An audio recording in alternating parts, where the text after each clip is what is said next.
I really love my Logitech K830. This is an excellent keyboard. It's an all-in-one design that can be held in both hands and controlled while standing up. It has a built-in trackpad and all the keys you'd ever need. But the problem is, when the lights go out, you can't use it. I use this keyboard for my home theater PC. Exclusively, that's all I use it for. By the way, those little planks of wood are actually floor samples from Home Depot, and I use them to block the rather bright LEDs on the front of the case, because I'm too lazy to unplug them or swap them out with less bright LEDs. Anyway, that's only temporary. So, I needed to find a solution for this because I use it as a home theater PC, and I don't want to have to keep turning my lights on and off to see the keyboard while I'm typing. I am a touch typist, I should say this, but not with keyboards that I don't type on normally. So on my laptop, I can type without even looking at the keyboard. But if you switch me over to a different keyboard, I get all flustered. So I need to actually be able to look down and glance at what I'm pressing on. So I found the solution to my problem. Okay, so I have the right keyboard now. So what happened was I was kind of in a hurry when I bought the keyboard. I had a bunch of stuff to do that day, and I picked up the wrong box. And like I said, it's backlit. So I turn the lights off. I should be able to press a button and have the whole thing light up for me.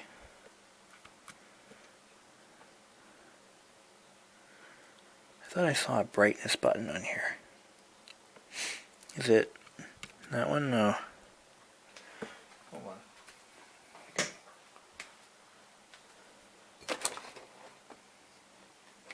Wait a minute. Did I buy the wrong one? Uh-oh. You're shitting me. I bought the wrong one. Oh, crap. There was a different one, and I bought the wrong one. Son of a bitch. Alright, I guess I grabbed the wrong one. I'm embarrassed as all hell.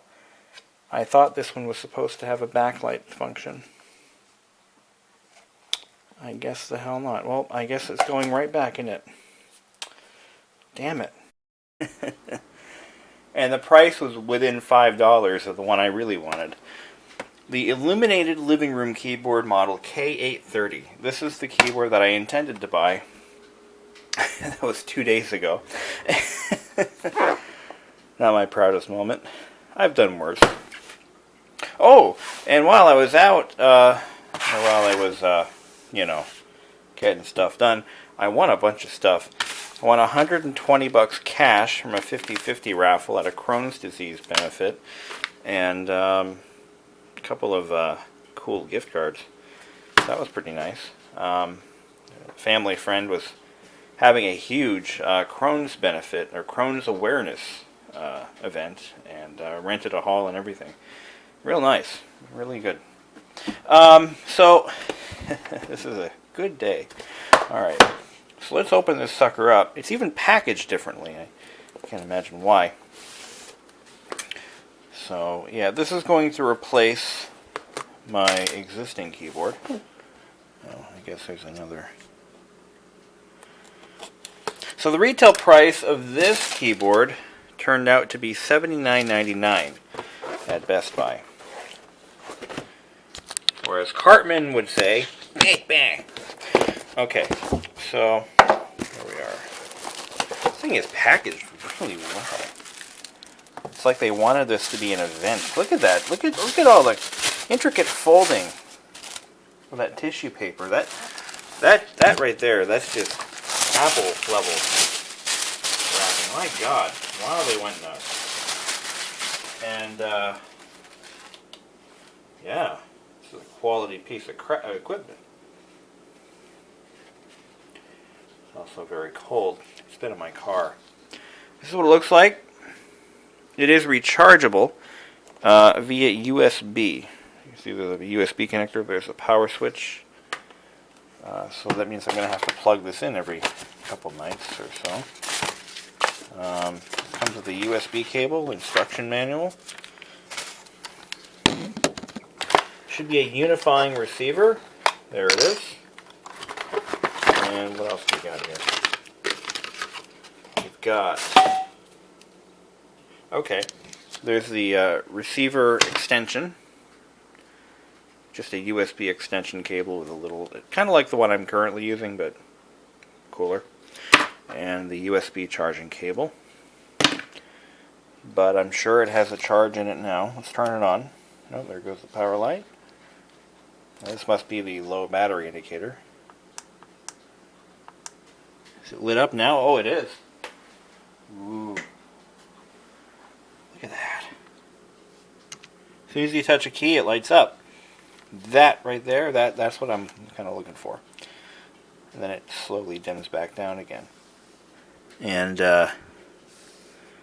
wow. That's pretty nice. Alright. So what we got to do now is hook her up. There are no replaceable batteries. This is a rechargeable device. It just means that, you know, upon initial use, you're going to want to make sure it gets charged. Oh. Alright guys, I've been using the new Logitech K830 for approximately 1 week now, and I love it. So far, I mean, this is my third home theater PC keyboard, and it's by far the best. It has a lot of features that I wish I had earlier. For example, the backlighting. That was the reason I bought this keyboard. That was the only reason I bought it. The built-in battery pack was just a bonus.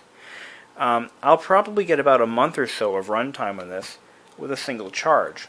It charges in about 2 hours through a USB charger. Any USB charger will power it. And once it's charged, you just unplug it and use it. You know, you can still use it while it's charging. It's the greatest thing. This was designed from the ground up to be used in the living room, but there were some shortcomings. For example, it's not heavily Windows Media or Media Keyboard-ish. It's not... what's the word I'm looking for? It lacks a lot of buttons that you would expect on a Media PC keyboard. But the good news is you can program the keyboard to pretty much do whatever you want. You can reprogram a lot of the function keys with the built-in application that comes. You just download it off the internet, actually. So, I mean, if I hit F9, for example, it launches my default media player, which is Windows Media Player. I can close the window just by hitting F4, just like that. And I can close any window in front of me by hitting F4. So it has a few window controls, minimize, cascade, close, and this F6 brings you to whatever is selected on the desktop. So and then you just hit F6 and return, and it launches whatever you selected. So in this case, it was, I believe, Firefox. Now if I close this and select something else, and then move my mouse off, click off of it, and see what it does. In this case, it didn't do a thing. I think it just scrolls between open applications. I haven't really played with it, but what does the manual tell me it does? Let's see, F6. And there's a whole section on that. Show hide desktop. That's what it does. Okay. Yeah, the function keys are as follows. F1, backlight intensity. Okay. F2, minimize. F3, maximize. F4, close window. F5, switch screen. So if I had a laptop or multiple displays, it would switch between them. Show hide desktop. F6. F7 is Windows search. This opens up the Windows search application. And then we can just hit F4 to close that. Launch web browser is F8. There it goes. And my default my home screen is obviously Plex. Launch media player F9. Previous track, next track. So F10, 11, and 12 are forward, back, play, pause. Function delete is sleep mode, which I programmed to do so, and it works. Let's see, function insert switch applications, function backspace print screen. Oh, that's cool. Let's try that. I don't think I set up a default printer on this, but we'll see what it does. No, I didn't. Oh, okay, I guess that won't work. Function caps lock equals scroll lock. So yeah, okay. Function page up, page down, home and end. Those are browser navigation functions. Mute, volume down and up. I see. Cool. All right. Okay, here we go. The official charging information. A 3-hour charge provides up to 10 days of use. When you use it for about 2 hours a day with backlight on, or about 1 year without backlight. Unbelievable. I could charge this once a year. Isn't that cool? Alright, I get it. So I could... Wow, that's amazing. But one of the things happens to be that I never turn it off, so it's always on. So it's always consuming power. But that's pretty cool to know. That's amazing battery life. So, about the unifying function. The Logitech, if you're not aware, Logitech's unifying devices will use one receiver for multiple devices. In this case, I have 2 keyboards on one receiver. And this means, pretty simply, that if you had, let's say, a living room bigger than mine, obviously, and you had, let's say, a his and hers recliner, each one of you could have your own keyboard. How cool is that?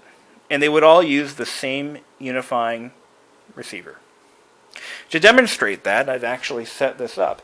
I took my old keyboard, which happens to be a Logitech unifying keyboard, the what is this thing? K830. There it is.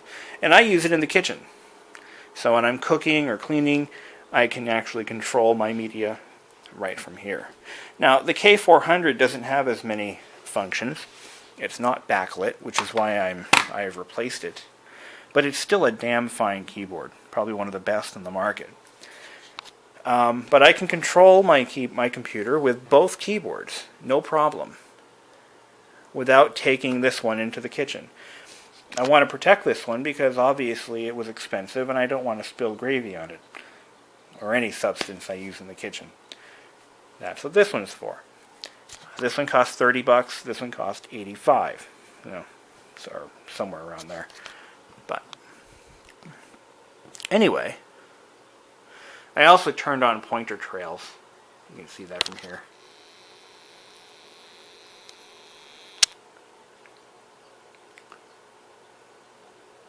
So, there you go.